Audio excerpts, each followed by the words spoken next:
Welcome into Duval Daily, presented by GenJag.com. I'm Jordan DeLugo. Thank you so much for tuning in here on Thursday, August 29th. Right now, after preseason has ended, we've had cut downs to 53-man rosters. We've had practice squads filled out for the most part. It's a little bit of a lull for the next few days. You know, a calm before the storm of the 2024 NFL season and the 2024 Jaguars season. So we're going to take a look at some big picture things over the next few days, you know, bold predictions for the seasons, final record predictions, strength and weaknesses of this roster, Jaguars roster. And of course, getting into next week, we will have a ton of content previewing the Jaguars week 1 matchup with the Miami Dolphins. But today, I want to take inventory of what the Jaguars 2025 needs could look like, because again, we will be embroiled in this 2024 season for quite some time, you know, after this week. Next week, it is full steam ahead towards week 1 and towards that 2024 campaign. So we're going to take a look at what the Jaguars 2025 roster needs could potentially be here today. Just because, again, we're not going to be thinking much about 2025 for the next several months. It doesn't look like. So I just wanted to kind of take a peek ahead at where things could be here. Really appreciate y'all tuning in. If you enjoy the content, please like, subscribe, hit that notification bell. You can also check out genjag.com/shop, pick up some new Duval gear, become a channel member here on YouTube.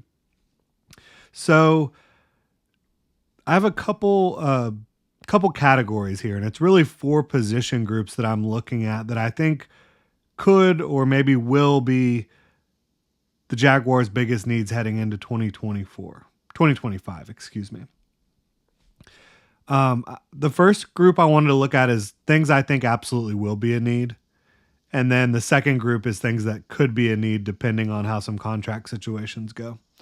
So I think cornerback is absolutely going to be a need, and that has nothing to do with Tyson Campbell or Jarian Jones or DeAndre Prince, any of these young guys. Tyson Campbell is going to be the Jaguars' number 1 corner, or at least a starting corner for the Jaguars for a while. But Ronald Darby's up there in age. He's dealt with injuries throughout his career. Do you want to enter 2025 with him still on the roster? The Jaguars could certainly get out of that deal. Do you want to enter 2025 with him still as your number 2 corner? I'm not sure. And I think the Jaguars could look at it and say, and it probably will depend on the development of, again, Jarian Jones, DeAndre Prince, these young guys over the next several months. But I think you could certainly look at cornerback and say the Jaguars could view it as a need, and maybe they want to go address that with one of their first couple picks in the 2025 NFL draft to get a really young, super talented guy. Like, as good as Jarian Jones can be, I do think he will project best inside. He's not the biggest cornerback. He doesn't have the greatest length. So I think finding someone with more prototypical size, Jones absolutely has prototypical athleticism, but more prototypical size combined with athleticism, I think that could be a major play for the Jaguars heading into the 2025 season.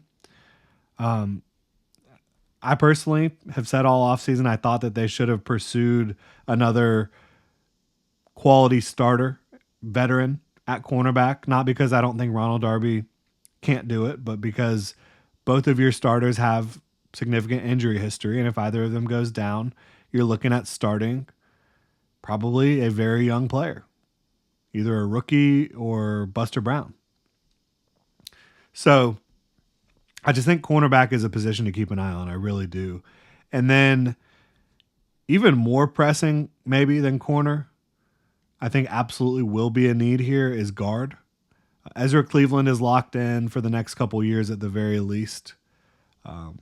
Cooper Hodges, I think the Jaguars are going to try to keep around. They really like what he can be.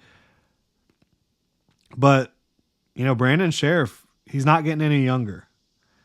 And he's a player that, while I still view him as a very good pass protector, and I'm someone that has kind of been a Brandon Sheriff defender over the last year or so, because, you know, a lot of folks have been wanting him to be no longer a Jacksonville Jaguar, no longer in the starting lineup, I still think he absolutely does in this situation deserve to be a starter for the Jaguars. And I think with an improved plan in the run game, that Brandon Sheriff could look a little bit more like he did in Washington, where he was a really great run blocker. And look, he's still one of the best pass protecting guards in the game. And yeah, I saw the play the other night where he gave up a quick pressure. That was a difficult assignment. Thought maybe there was a little bit of miscommunication as well. But overall, go watch Brandon Sheriff in Pass Pro. Like, just go watch him over and over and over again. This guy's getting it done at a higher level than most guards. So I'm fine with him in the starting lineup for this year. But he's 32, going into his 33 season, and he's on the final year of his deal. And so do the Jaguars re-sign someone at that point? I don't know. I think you might want to try to get younger at that position. And they like Cooper Hodges. I know a lot of fans like Cooper Hodges. Right now, Cooper Hodges is not looking like the same type of player that he was before his injury, his knee injury. And so I think that I would be hesitant to say that he's ready to, come in and be a starter in 2025 at right guard, Cooper Hodges. So I think you could be looking at guard as a position where maybe they go get a younger veteran. Maybe they draft someone on the first couple days of the draft at guard that can come in and start right away. I think that that's a strong possibility. And then these other two positions, I think you can certainly point at them and say that they're immediate needs for 2025, but my gut feeling is that the Jaguars will solve these issues, potential issues at these positions, and that's offensive tackle and safety. And at offensive tackle, Cam Robinson and Walker Little are both unrestricted free agents following the 2024 season. I look at it and I think Walker Little is going to be on the Jaguars roster in 2025. I think they're going to sign him to a deal where it's like, we're signing you to be our starter. We know you haven't had a ton of reps, but we have seen you in games every single year, and you performed well at tackle. You're a good pass protector. You're a hard worker. You deserve this opportunity. It's just like, if you're Walker Little's representation, do you want to test the free agent waters? Who knows? But I think that one way or the other, the Jaguars are going to keep Walker Little in Jacksonville beyond the 2024 season. That's just kind of how I view that. He is a Trent Baalke draft pick.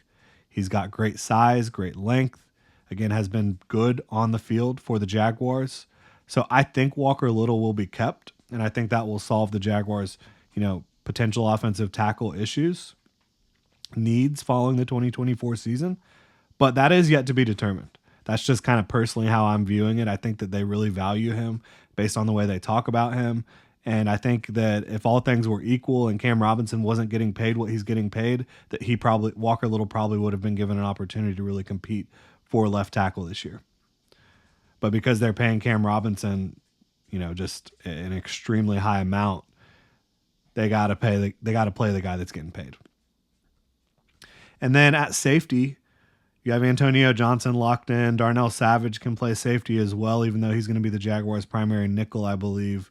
But Andre Sisco is entering the final year of his rookie deal. And I was pretty adamant about, I think the Jaguars should have signed him to a reasonable deal prior to this year. Maybe he didn't want to. Maybe the Jags didn't want to. I'm not sure.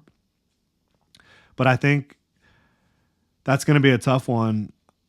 The Jaguars have the cap space to get things done that they need to get done. They absolutely do. They have the cap flexibility to do that. Like, everybody talks about Trevor Lawrence's contract. That contract does not get big until like 2027, 2028. So they have the flexibility to do what they need to do.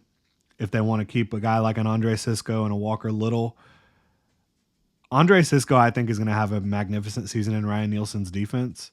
And I think the fact that they're not paying him early, it could end up being a Josh Hines Allen type of situation where they just have to pay a ton, like a premium at that position, or let him walk. And so either way, Hopefully they're able to keep him, but if not, safety is going to be a huge need.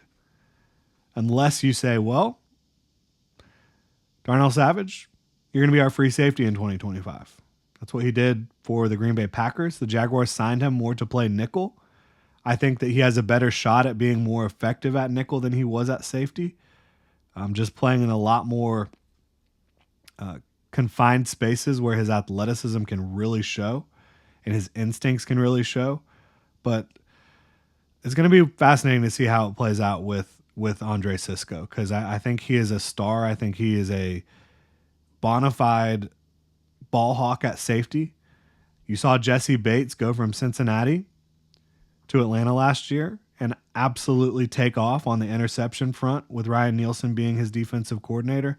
I think you could see a very similar, and I don't think that Andre Cisco is necessarily in the same tier as Jesse Bates, but as a ball hawk, I do think he is. I think Jesse Bates is a little bit more consistent otherwise, but as a ball hawk, I think Andre Cisco could be up there with the very best safeties in the game at forcing turnovers and getting the football back for the offense.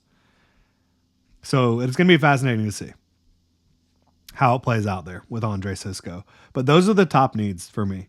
I think looking at the roster elsewhere, you've got answers, you've got youth, you've got guys under contract, but the bottom line is cornerback, safety, offensive tackle, offensive guard. Those are the spots that the Jaguars are going to have big decisions to make following the 2024 campaign.